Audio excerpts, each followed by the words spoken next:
Welcome to Burlap Teachers. Enjoy the video. You start by opening the Illustrator file or placing the image. Make sure the background layer is locked so you don't move it. Then select the Type tool or use the Selection tool to click the text object you want to edit. If the text is rasterized, trace it with Image Trace or recreate the letters with the Type tool to keep vectors editable. Doing this preserves sharpness and allows precise edits, so work on vector text whenever possible to avoid pixelation later. Once the text is editable, use the Character panel to change font, size, tracking, and leading so spacing and proportions match the image. Use the Appearance panel to add fills, strokes, or effects. This keeps style non-destructive.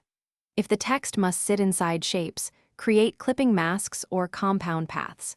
Use the eyedropper tool to sample color and the Align panel to position elements precisely. This method ensures the text visually integrates with the image while remaining fully editable for later tweaks.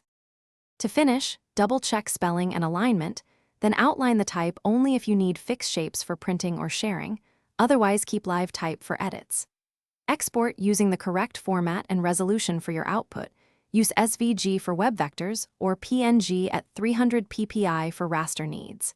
If edges appear jagged or effects look off, make sure raster effects are set to the right DPI and anti-aliasing is enabled. And if colors shift, confirm color profiles, match your export target before saving.